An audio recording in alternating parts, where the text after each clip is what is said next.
Kalau kita lihat dinamika di Kota Bima tahun 2025, ada satu hal yang sangat mencolok.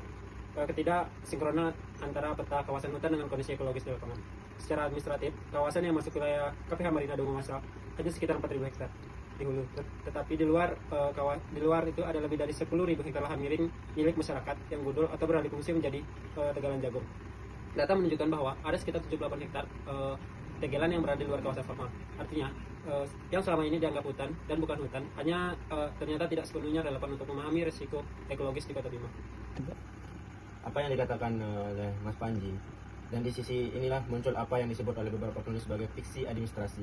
Kawasan hutan ditentukan oleh peta dan hukum, tetapi realitas ekologis bekerja berdasarkan kemiringan lahan, tutupan vegetasi, dan aliran air. Jadi banyak area yang sebenarnya sangat penting bagi stabilitas hulu justru tidak masuk ke kategori kawasan hutan. Padahal limpasan air dari wilayah seperti Wawo Labitu yang luas sekitar 6.000 hektar itu langsung mengarah ke Kota Bima.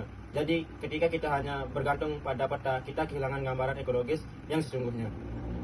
Nah, berikutnya analisis lapangan dan masalah tata kelola. Faktanya sangat rumit ketika kita melihat dari KPH Marina Dago Masal, dari total 72.000 hektar kawasan hutan yang mereka kelola, hanya sekitar 9.000 hektar atau 13-15% yang kritis. Ini berada jauh dari iklim publik yang menyebut 60% hutan kritis. Di sini kita lihat dari tampung tindih persepsi. Nah, perbedaan data ini menunjukkan dua masalah. Pertama, pemetaan tidak pernah benar-benar dipenuhi. Yang kedua, pengetahuan masyarakat tentang batas hutan tidak sama dengan batas administrasi yang ada.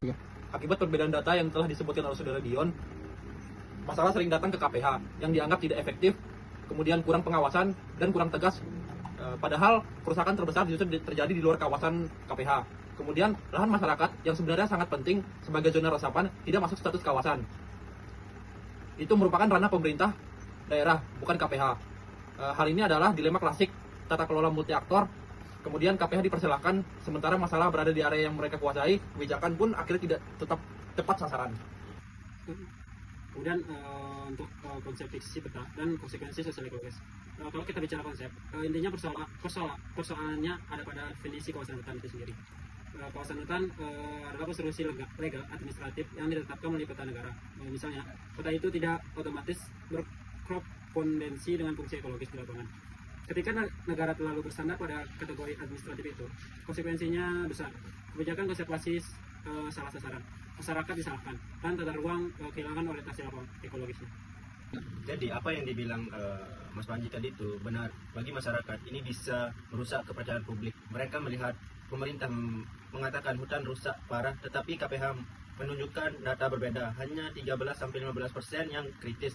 Masyarakat bingung, lalu muncul segmentisme bagi tata ruang. Perencanaan menjadi biasa, pemerintah hanya melindungi area yang ada dalam peta, bukan area yang secara biofisik kritis. Dan bagi ekologi ya, hasilnya jelas, banjir, erosi, dan degradasi tidak ditangani karena intervensi dilakukan di tempat yang lain. Nah, kemudian untuk tantangan manajemen KPH dan jalan luar. Jadi, apa dilema utama manajemen KPH? Ada beberapa.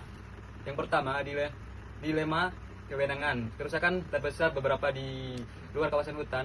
Yang kedua, dilema koordinasi, yang dimana peran KPH, pemerintah daerah, dan masyarakat tidak berhubungan dan suatu skema batang atau lahan hulu dan hilir. Nah, yang ketiga, dilema data pemetaan yang tidak representatif membuat kebijakan menjadi tidak akurat. Nah, yang keempat, dilema sosial ekonomi dan masyarakat, yang dimana bergabung pada jagung di lahan masing-masing, sehingga tanpa alternatif ekonomi, perubahan perilaku sulit terjadi. Solusi dari masalah itu yaitu harus multidimensi. Kita butuh pembaruan konsep, kemudian pembaruan data spasial, dan reformasi praktik lapangan. Pertama, definisi kawasan hutan harus bergeser dari garis peta, kemudian ke fungsi ekosistem. Yang kedua, peta harus diperbarui dengan citra satelit dan ground truthing rutin. Kemudian yang ketiga, KPH dan Pemda harus mengelola hulu berbasis wilayah daerah aliran sungai, bukan batas administratif saja. Dan yang keempat, insentif ekonomi seperti agroforestry, kemiri kopi, karbon kredit bisa menjadi jalan keluar agar petani tidak merusak hulu. masyarakat disalahkan atas kerusakan hulu, padahal banyak area kritis berada di luar kawasan hutan negara.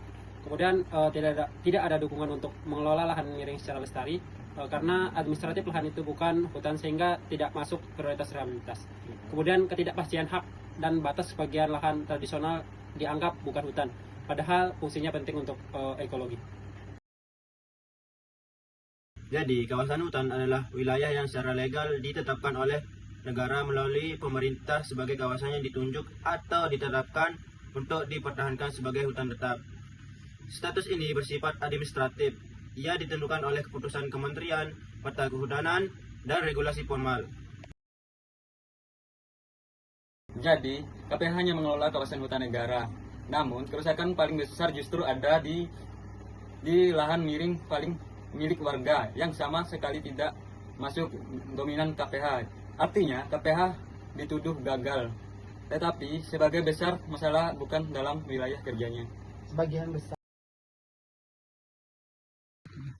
Jadi, perubahan yang perlu dilakukan yakni seperti merombak definisi kawasan hutan, kemudian memperbaiki peta dan meningkatkan akurasinya, dan yang terakhir yaitu reformasi tata kelola KPH dan Pemda.